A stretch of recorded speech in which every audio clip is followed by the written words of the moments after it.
Good. Good evening, everyone. So Bob Johnson is here, going to film for us a little bit. We got talking a little bit. This is Snacks in the YACKS, April 24th.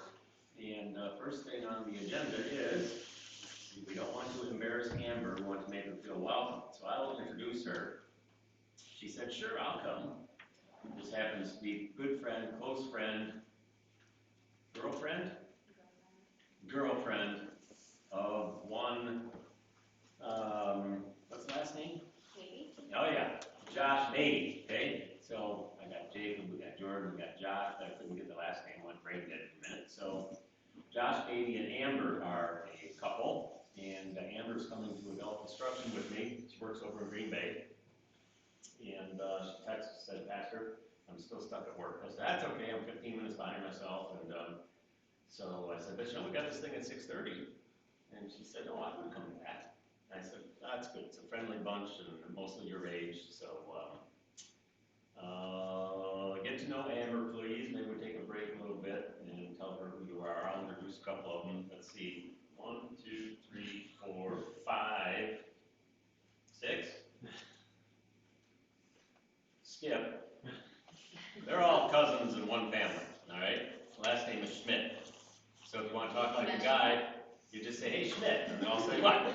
Yeah, so the name he mentioned, he's like, "I think they're probably going to be there," so he probably knows of you. Okay. Yeah. Josh does me. Yeah. Yep. And Nathan, Venture Nathan, is not a Schmidt. He is a Schmidt's husband. Okay. All right. Yeah, I'll let you introduce yourself. How about we do some stuff, and then once in a while you tell Amber who you are. Otherwise, it's like, and how's she supposed to remember all that, right? Amber's last name is Miller. Where'd you grow up? Withy. Withy. No, we're around here. Well, we have a family from here that's from over there. Yeah, That would be the Dowdens. And how'd you and Josh meet? Online. Okay. But I moved to Green Bay before that, so I was in Green Bay. All right, that seems to work pretty well. Yeah. All right. Okay.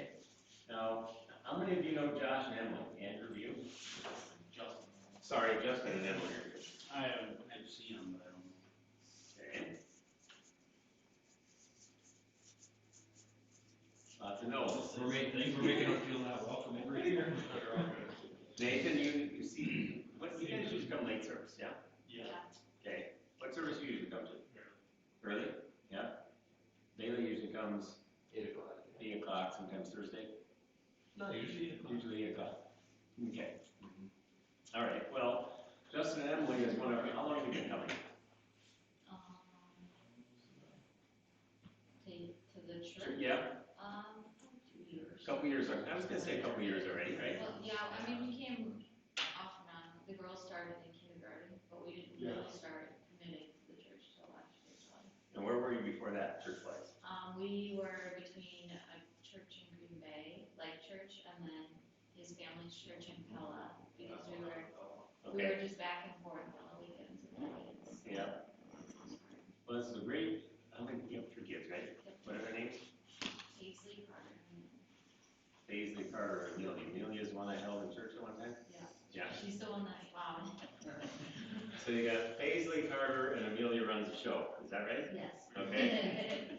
And she's 2. No, how old is she? She's 2. Yeah, that's what I thought. She's 2. So, anyway, Justin and Emily, this beautiful young family, makes me happy when we have people find our church, and they would be one of those. And you guys have been here for 6 generations. They've been here for 2 years, so this is exciting. This is wonderful. Well, how did you find this? What made you come to St. Paul? Well, COVID, yeah. COVID. All this stuff with COVID, our kids were going to a public school Green in Bay, Green Bay. they closed And then this. they closed that school down. And then I went remote because the company made it all of them twice remote. So I was like, well, we tried to find a school, and then I said, why don't you try looking around? Well, she looked around Green Bay, but obviously the tuition was like real high, so, and they were filling up too. There was like waiting lists to get everything. And so I said, why don't you go into Pulaski or Bonduel? And I always kind of liked the Bonduel area because my other cousins grew up around here too. So like my uncles, Jeff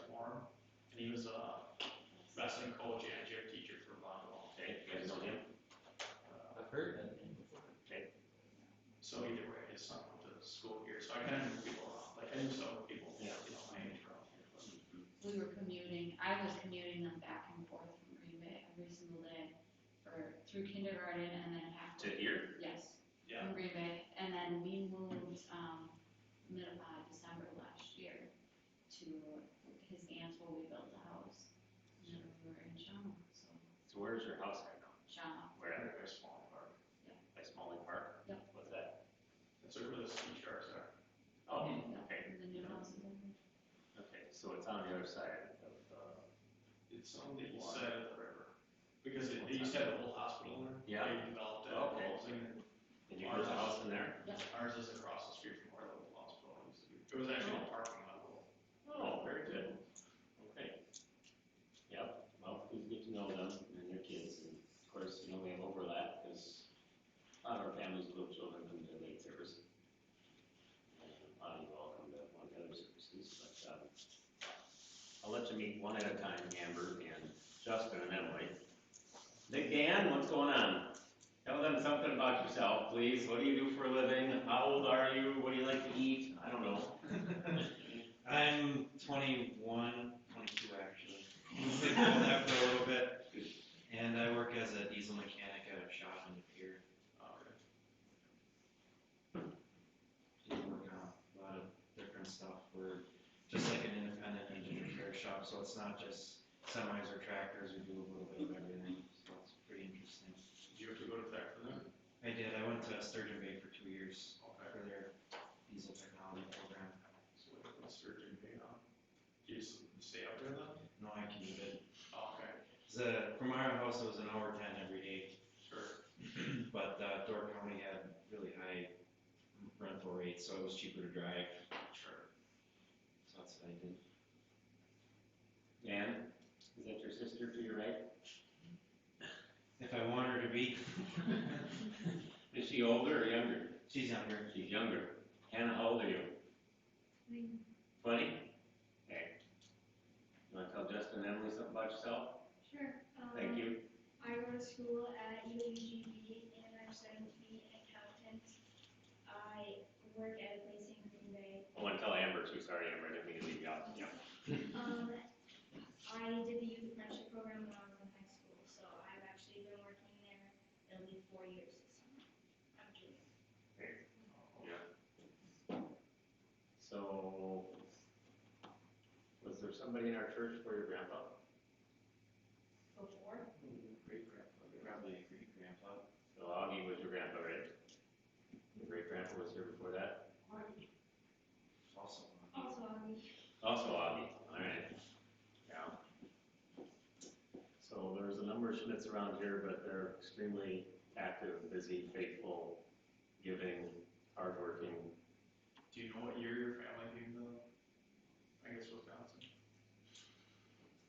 Wisconsin? well, they originally, I'm sure they just came directly to Wisconsin, you know. Good, yeah, you could have. German Right, immigrants. right, yeah, yeah. they originally started in Milwaukee. Milwaukee. Okay, that's how my family was too. Milwaukee, right? Milwaukee, well, actually, about half of them still grew up there. I don't know, that was came, do you know, 1900s or, I know Christopher was the oldest. Mary widow. But, There you go, yeah. yeah, they were. Dad and Feller probably in a choir.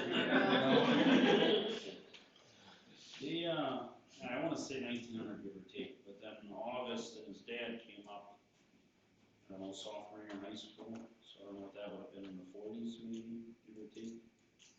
But Louise's side would have been here longer than that. So the road age, And then, Well, every congregation usually has, depending on the size of the church, usually has a family or six that are just kind of always there, and, so the Schmidt clan fits into that category here, and we have several other families too, but, that's wonderful. And, we'll do one more and then we'll get started. So Bailey, not a Schmidt. No. Bailey's last name is Dingodine. Dingodine. How do you like that? That's a good one. Yeah. I'm 25, just turned 25 last week. I work at Bayline Buildings in Green Bay, commercial construction company. Yeah. Grew up in Bonduel, living in Cecil now. Still playing baseball? Mm-hmm. What position? Center field usually. You like to hit? I do. Yeah. When I'm hitting well. Yeah. So you played for Cecil or for Bonduel? Navarino. Played for Navarino. Skip Bonduel all the way down to the Navarino ball.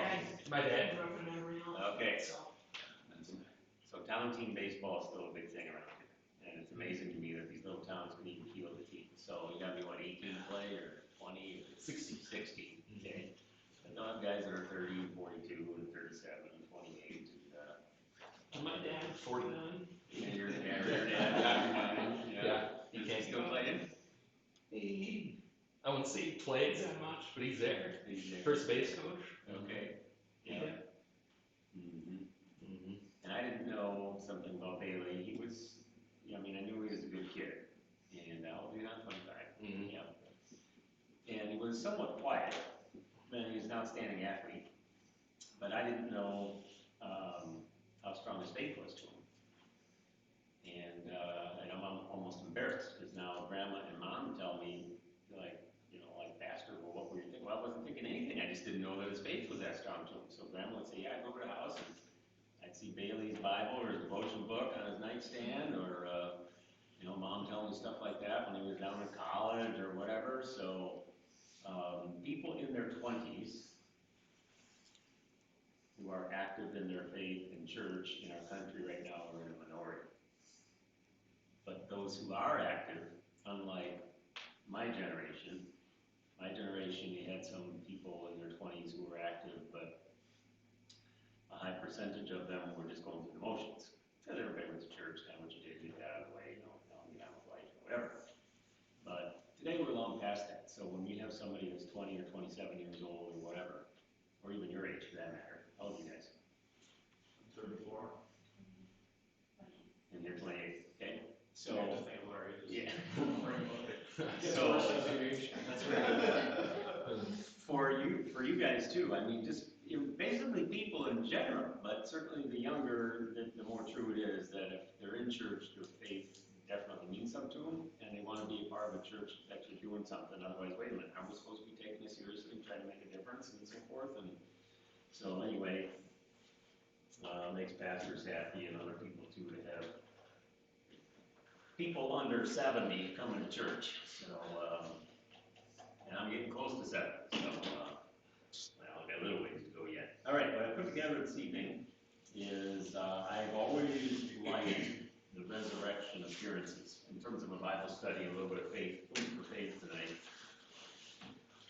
So, we're gonna look at these, kind of quickly, and then talk about them. I won't, read them all, but I wanna refresh your memories with the timeline of things, but then more importantly, talk about what difference does it make or not that Jesus appeared to people after he rose from the dead.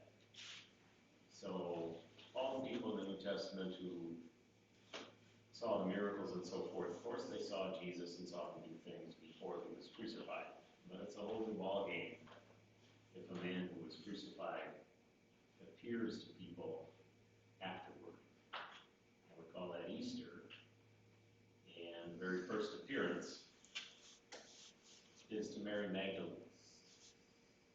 Anybody remember anything? So that's, the women go to the tomb early in the morning, and the gospel writers kind of make it sound different, like are they contradicting each other? The way I understand it is Mary and a couple other women probably got there at the same time, and then Mary hung around a little bit, and she had a chat with the other two who weren't a part of, something like that. But does anybody remember anything about Mary Magdalene? Did she have the demons cast out of her? Excellent. So Mary Magdalene, I don't know, it was 7 demons or whatever that Jesus cast out. And some have speculated, we don't know, but isn't it interesting that she's the first one to whom Jesus appears? And I don't remember if this is the Mary who also washed his feet or not. But she was all weepy and sad and thought Jesus was the gardener. But of course, he's the Lord. Then he appears to Peter. Remember, Peter runs to the tomb, and Jesus appears to him. So by the way, I didn't tell you, but we're going to memorize all these. So right now we've got Mary, and then we're just going to say to, and then Peter. You want to try that, please? I'll say it, you say it. Mary to Peter. Ready? Mary to Peter. Perfect. To what? To women. Okay? So we're going to memorize these 11, 12, 13 different appearances. So he appears to Peter. What can you tell me about him? When you think of St. Peter, what comes to mind? What Bible story or what event? Denied? Tell me about that, Tammy. He denied knowing Jesus. Yeah. When? After they captured Jesus, when they were taking him, to launch the Pilate. Yep, so the night he was betrayed. After Jesus gave them the Lord's Supper, the night before Jesus was crucified, Peter got all scared. 3 times denies Jesus that he even knew him. So, what about a couple miracles or other stories you think of with Peter? Walking on water. Yeah, he did that. Walked on water. When Jesus walked on water. Did you know that, Amber? Okay. See, this is really wonderful. So Amber is, you correct me, I don't want to put words in your mouth, okay? All right. So Amber was not raised with much of any background in Christianity. That part I got right. Yes? Okay. But, and then correct me, but I think it's maybe especially in the last few years, if not earlier, sort of wanted to believe, or maybe always believed there must be a God, but nobody really bothered to tell her who he was. Okay? She also told me that she kind of believed up until recently that if there is a God, though, it's probably you better do the right thing, and then maybe God will treat you kindly, be nice back to you. Something like that, maybe, okay? So we've been spending time talking about, no, it's the opposite. He finds us on the belonging to Satan. He put Christ on the cross long before we showed up. Died for our sins before we committed them. So a lot of things you've known your whole life that we kind of yawn about, we don't mean to, but we're just so used to hearing it. They're new for Amber, and they're a little bit more exciting because she's never heard it before. It's very refreshing for me. Makes me be thankful all over again. So, anyway, Amber, Jesus went to meet the disciples one time, the 12 apostles. He called 12 men to follow him. They became his teachers. They followed him along to learn from him, around to learn from him. And when he did his miracles, having compassion on the people, and they witnessed these different healing miracles and casting out demons from people, performing miracles over nature. And one of those was in the middle of the night when they're out on the Sea of Galilee, which is a large lake. Jesus comes walking out to them literally on top of the water. So if you ever heard the expression, well, he thinks he can walk on water, okay? That's kind of mocking that, Jesus is all perfect and he can walk on water. Well, I think it was Peter or somebody said it is the Lord. Somebody else said that, right? And then Peter said, Lord, if it is you, bid me or tell me to come to you. And Jesus said, come. So Peter gets out of his boat, fishing boat, and he takes a couple of steps when his eyes are on the Lord, and then what happens? A wave comes. A wave comes, or he doubts, and he starts to sink like a proverbial rock, and he panics. And he's afraid he's going to drown, and Jesus was close enough to him and reaches down, picks him up, and says, oh, you of little faith. And there's lots to be learned from the story, but one of them is when our faith and our eyes are on the Lord, we don't really have to worry about anything. I'm not suggesting that we should try to walk across Lake Michigan.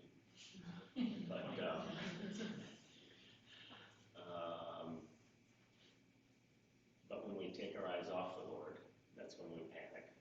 And that's when things we don't have to be afraid of creep in and start causing us to fear in a way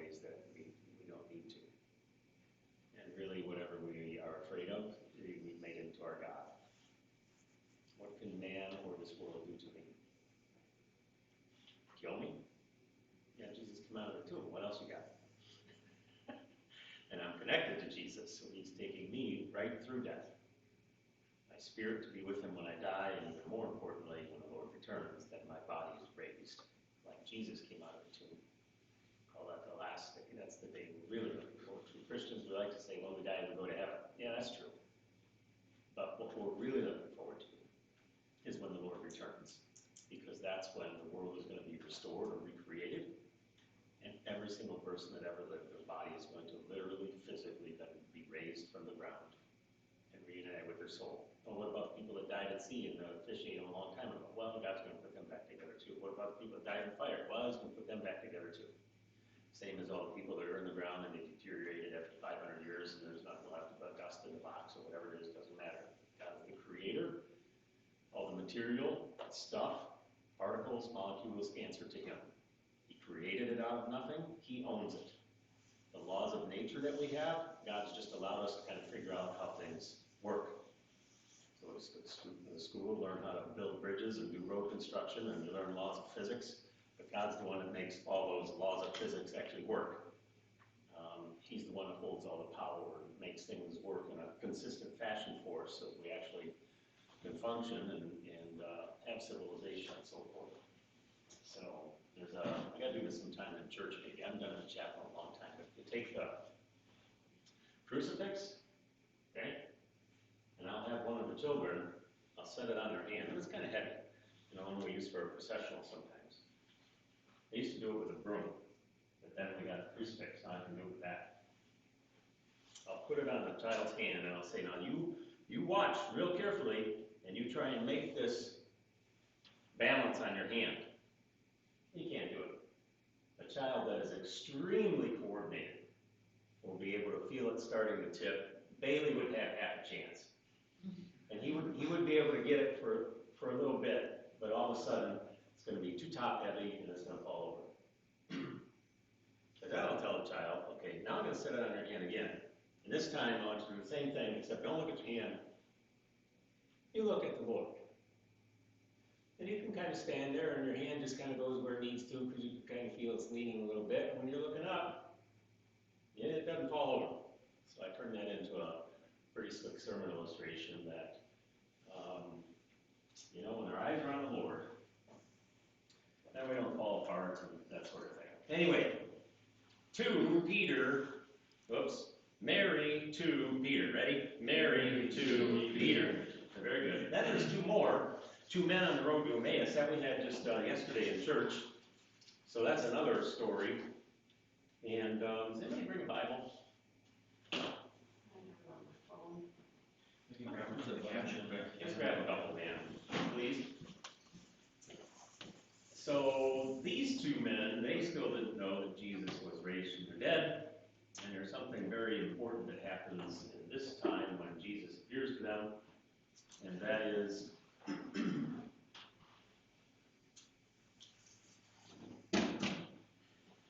we didn't see that. When Jesus appears to them, he then explains to them how all the Old Testament. Thank you very much.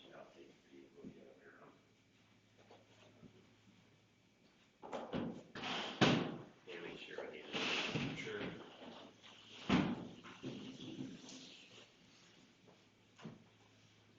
As long as we're there, Matthew, Mark, Luke, let's spend a couple moments in this story. Luke 24.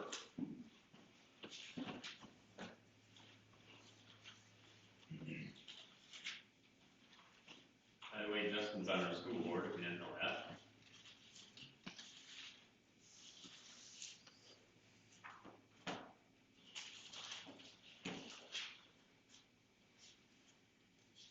Luke 24, 13. All right. A little bit longer reading, but I'm going to go through this quickly and make just a couple points. I'm going to keep going and we're going to get some questions at the end. Okay. So that very day, that means Easter Day, okay? Easter afternoon. Two of them were going to a village named Emmaus, about 7 miles from Jerusalem. And they were talking with each other about all these things that had happened. So we don't know what they were talking about. I assume we're talking about the crucifixion, but maybe about the raising of Lazarus, and a lot of miracles. While they were talking and discussing together, Jesus himself drew near and went with them. But their eyes were kept from recognizing him, and he said to them, "What's this conversation that you are holding with each other as you walk?" And they stood still, looking sad. Then one of them, named Cleopas, answered, "Are you the only visitor to Jerusalem but does not know the things that have happened here in these days?" And Jesus said, "What things?" And they said, "Concerning Jesus of Nazareth, a man who was a prophet, mighty in deed and word before God and all people, and how our chief priests and rulers delivered him up to be condemned to death, and they crucified him. But we had hoped that he was going to be the one to redeem Israel." Pause. So side point is, when I said that the Lord's going to return and restore everything, okay, they were expecting something like that, only not quite as phenomenal. And they were expecting the deliverer promised in the Old Testament to come and establish a kingdom on earth where God's people, "Hey, we're trying to get something done over here." You know what? I knew there was a reason why you weren't quiet. Hey, Rod. Dave, how you doing? Pardon us. Yeah, you're fine. We're just haranguing you. How was choir? Next week you're all set. How was choir? It was fantastic. Awesome, yeah? Okay. All right. Want to come in and say hi to this group? Well, if I would, then you know, once I start. Yeah, that's true. All right, yeah. We're on the clock. We have 12 tonight. Excellent. So, where was I? Yes. Delivering. Pardon? Delivering. Delivering what? Oh, yeah, so thank you. So, they thought the deliverer was going to come and set up a kingdom where God's people, the Jewish people, the Israelites, the Hebrews, would actually be the people that were running the show and having the good life. That's what they were expecting, because God's people have been oppressed for centuries. Rome was in charge, or the Babylonians, or some Assyrians, or somebody else was in charge, and the promise was there's going to be a deliverer, there's going to be a kingdom, and you're going to be in it. So they were hoping that Jesus was going to be the one. And they didn't quite have it into their heads yet. Yeah, Jesus is the one. But the kingdom that he's going to deliver and bring and make for us is coming when he returns. This is just kind of what had to happen before we finally get to the grand finale, before we finally get to the end. So, all right. What things we had hoped, that's 21, we had hoped he was going to be the one to redeem Israel. Yes, and besides all this, is now the third day since these things have happened. Translation, they were expecting him to rise on the third day. They didn't think he had. The Old Testament promised that.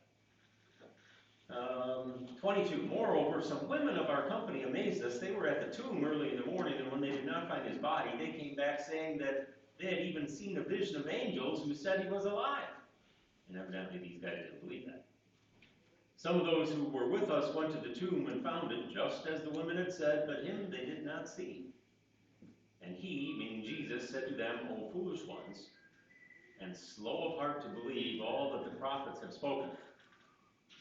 Was it not necessary that the Christ should suffer these things and enter into his glory?" And then here's a key passage. Palmer and I were just talking about that. It's like, man, wouldn't that have been awesome to be walking along for those 7 miles, and beginning with Moses and all the prophets, Jesus interpreted to them in all the scriptures, meaning the Old Testament, the things concerning himself. So that's one point I want to make, is you can't find a story in the Old Testament that doesn't give us a picture of Jesus. Anybody want to tell me how that works?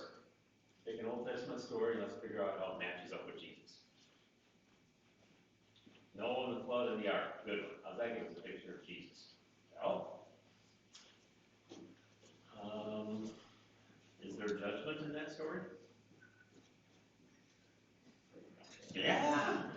Every person, Amber, that was alive at that time, because the world had become totally sinful. There's a bad English sentence that's great Hebrew, and it says, "And the Lord looked over the earth, and he saw that every inclination of every man's heart was only evil all the time." I mean, it just stacks up the phrases. That's Genesis 6:9. God looked and said, and was sorry that he made everything. Every inclination of man's heart was only evil continuously all the time, or something like that. And so God decided we're starting over. So he finds Noah, and he tells Noah to build a boat, an ark, a massive ship.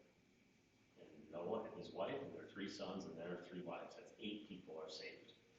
And God destroys the world. This is fierce judgment. Rains for 40 days and 40 nights, but it's not like an inch an hour rain. This is the earth is convulsing and water is coming up out of the ground. The earth was a dramatically different shape before the flood than it is afterwards. It didn't take millions and millions of years to create all these caverns and mountains and stuff. Look at when we get a rainstorm in the summertime, we got a gravel driveway, all of a sudden you got little ditches going through your driveway. Well, you take all the water that's in the oceans and start pounding that over the earth, and it changed things drastically and quickly. So there's this intense judgment, and every person lives, that was living dies, except those that are in the ship.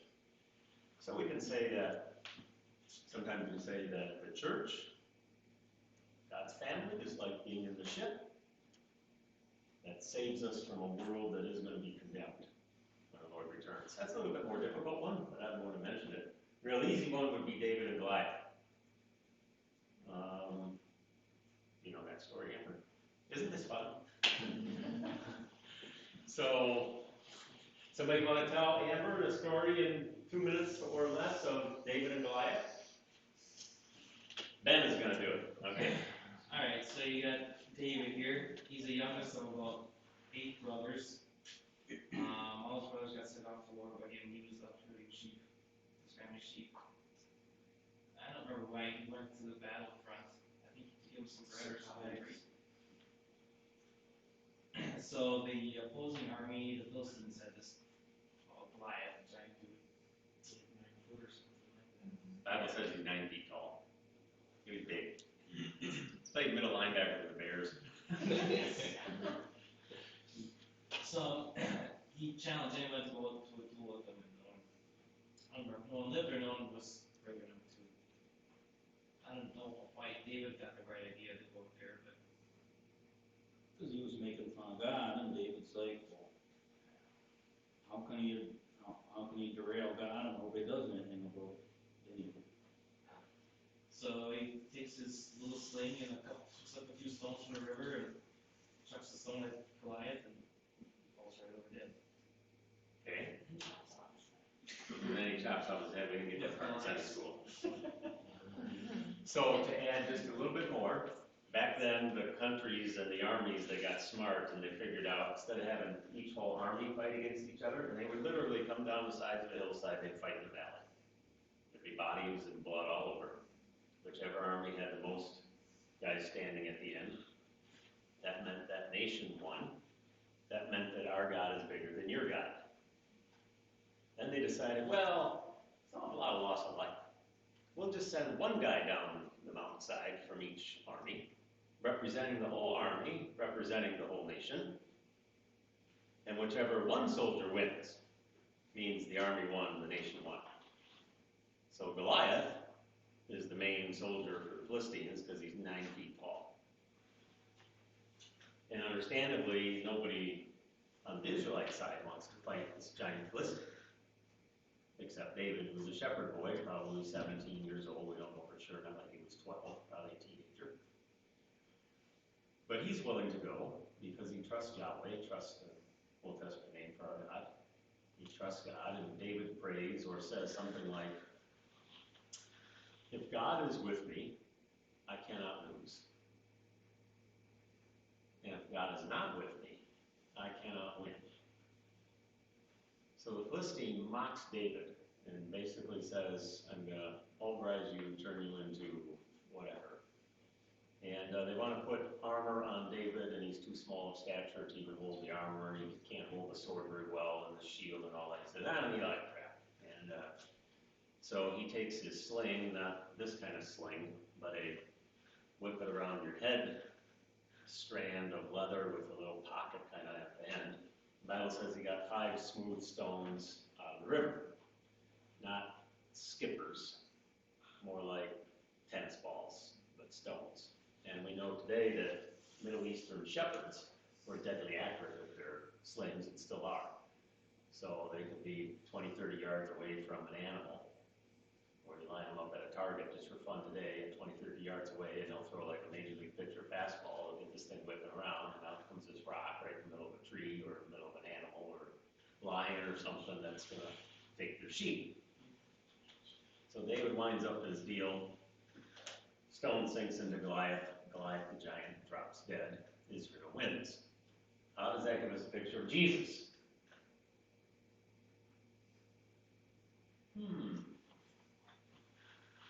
Every Old Testament story gives us a picture of Jesus, only the Jesus part is even bigger, better. Well, in that story, David would represent Jesus. Goliath would represent Satan. All right? You think he had a big enemy to go against? We go against the devil, or against, you call it that too, against sin, our own sinful flesh, or whatever. And David slays Goliath. Jesus slays, destroys Satan. So why are we talking about this? Because Jesus, Luke says that Jesus began with Moses and all the prophets. Well, Moses wrote the first 5 books. There's a lot of good stuff in there. And Jesus unfolds how all of these stories and prophecies and so forth tell about him. Okay. Oh, one more thing from this story, then we're going to go fast. 28. So they drew near to the village, to which they were going. He acted as if he were going farther, but they urged him strongly, saying, "Stay with us, for it is toward evening, and the day is now far spent." So he went in to stay with them. When he was at table with them, here's the key part. When Jesus was at table with them, he took the bread and blessed it and broke it and gave it to them. What did he just give them? I think he just gave them the Lord's Supper, okay?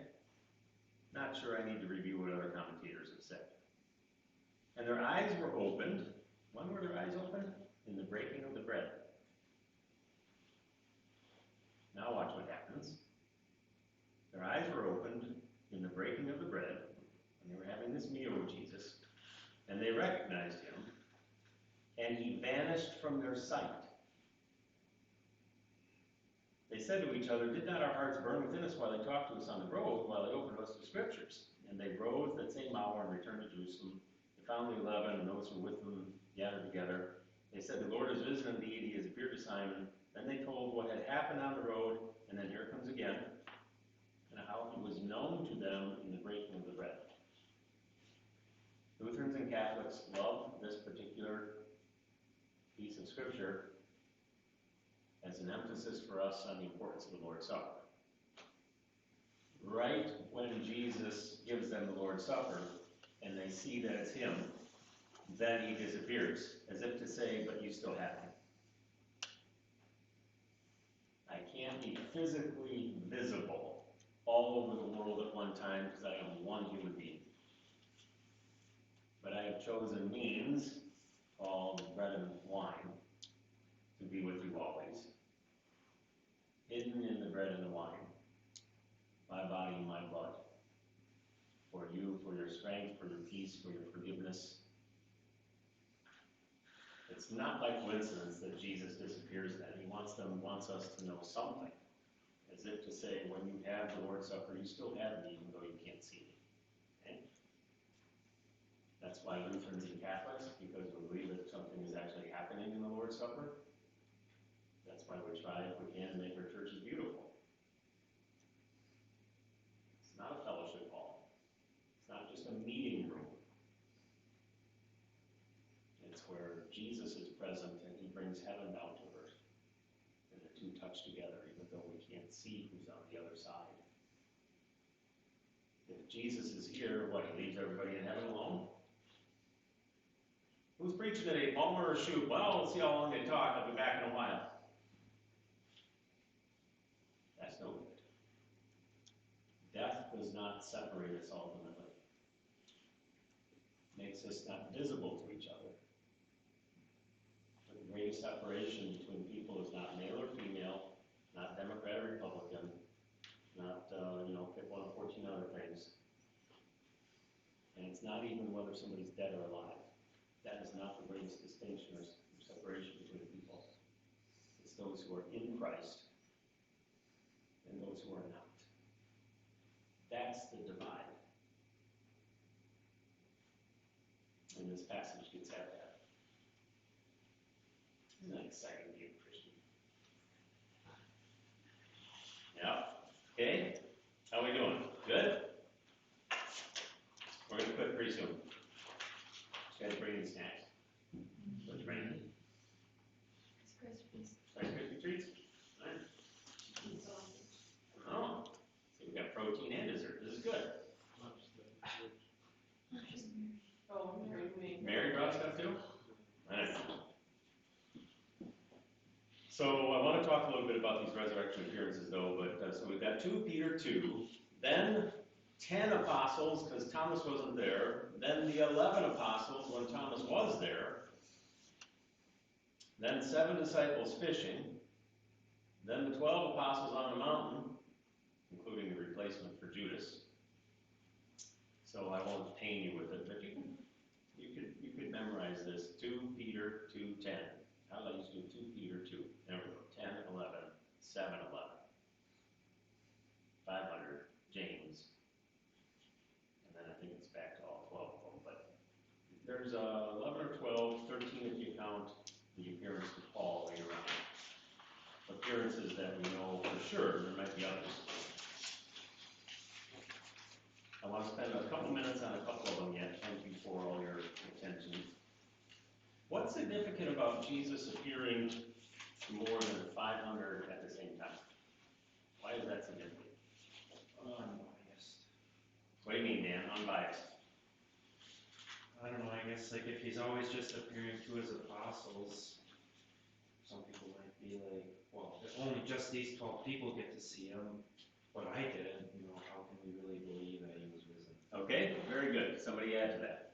What's significant about 500? It shows that it's not a hallucination. Yeah, that. Not a hallucination. All right, 500 people can't hallucinate the same thing. All right. What else? It's all good. What's significant about 500 people instead of just 1 or 2 or 12? Say again. Like, if there's 500 people, then we can spread the word. Oh, very good. Yeah, 500 more to go tell people. Yeah, very good point. What's another one? What would be easier? To get 12 people to tell the same lie or to get 500 people to tell the same lie? You can't get 500 people to tell the same lie. Especially if it's going to cost them their lives. You can't get 12 people to agree on a jury sometimes. You can't get 500 people to lie. Not to tell something like this. It's just one more exclamation point. Builds credibility, right? Yep, builds credibility. One more exclamation point that Jesus is actually risen. I mean, think of something that is not normal. And you got 500 people seated in the gym. And somebody comes in and does something that is unbelievable. You'd be lucky if you could get 500 people to all say that it happened, even if they all saw it. But there's no way 500 people are going to say that it didn't happen. And Paul says, go ask them, go find them. He appeared to 500 of the brothers, or more, whatever it says. So that's significant. Okay, let's turn the page.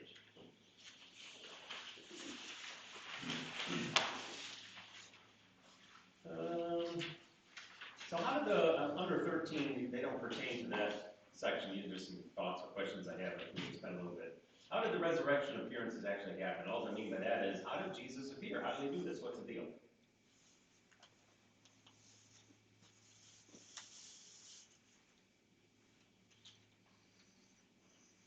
you ever think about that? When the disciples were locked in the upper room and Jesus appeared to them. How did he do this? What did he do? When the two were walking along the road to Emmaus, Jesus appears to him. How did he do this? That's easy, I just walk behind him. But where did he come from? And at what point did he become visible? Answer, we don't really know. It's supernatural, it's God, he can do what he wants to and how he wants to do it. Jesus is God, so it's kind of like he could make himself appear to us right here now. I don't want to count on it, but it's the same sort of thing. Because he can be anywhere he wants to be, and he promises to be with us always. Of course he could make himself visible, and don't forget that he is human right now too. Okay, he didn't turn into a spirit, he's still human. Okay, so that's what I mean by that. How did his appearing to the people help them? How did the resurrection appearances help the ones who saw him? How did that help them? What difference did that make to them? Solidified their faith. Exactly. Yeah. Yep. He was. Destroys the doubt. It destroys the doubt. I mean, it was nice seeing him do the miracles, but then actually seeing him alive after he died, that puts him in a whole new category. No other religion has a prophet that died and came back to life. Especially if you're probably like the apostles who were there on crucifixion day and actually watched him die.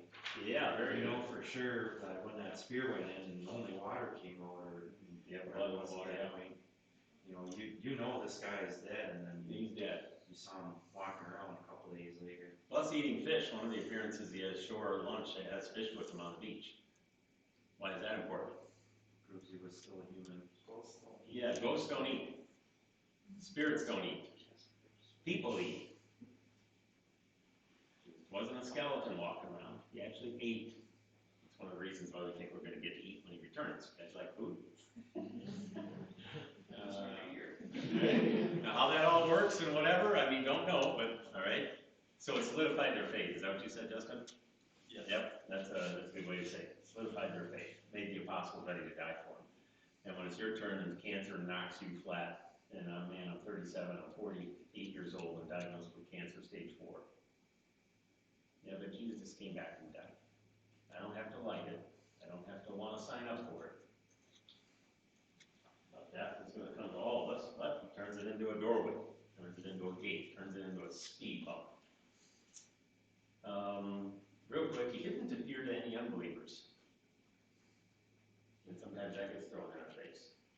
Well, sure, all the believers would say that he rose from the dead. Why didn't he appear to any unbelievers? Well, first of all, but still, go find 500 that are going to lie and say the same thing. And go find people that are going to be willing to tell the same story for, I think it was up to 10 years before all the apostles were finally martyred. I mean, if you were one of the 12, and 8 of you are already bumped off, and it wasn't real pleasant. If this was a lie, wouldn't you say, oh, maybe I can still get my fishing boat back and I'll just walk around being fools that believe in it, that I believe in the wrong guy. To prove to them that you weren't stupid or something, you're going to continue to say Christ is crucified, even if it means you're going to be beheaded or crucified or something. I mean, why would you do that? But he didn't appear to any unbelievers. We don't have a good reason for that. I just think, hey, his race was done. They didn't believe, they rejected him all the while. He comes to comfort and reassure those who were believers. Do the appearances prove anything? Do they help us? Some Christians think that because Christ rose, we can prove people in the faith. Can't prove people in the faith. People saw Lazarus come out of the tomb and they didn't believe Jesus. Saw Jesus standing right next to him. That didn't cause them to trust him. They went to cattle. We got to get rid of this guy. Faith is a gift. What the miracles do is they get rid of stumbling blocks for us. They solidify our faith. They help us to trust and believe more.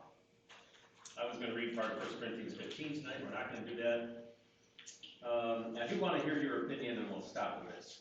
I put down just a random number of things. Which of these, if any of them, is hard for you to believe or the hardest? What's more difficult to believe? That God created everything out of nothing? That Adam and Eve were created as adults?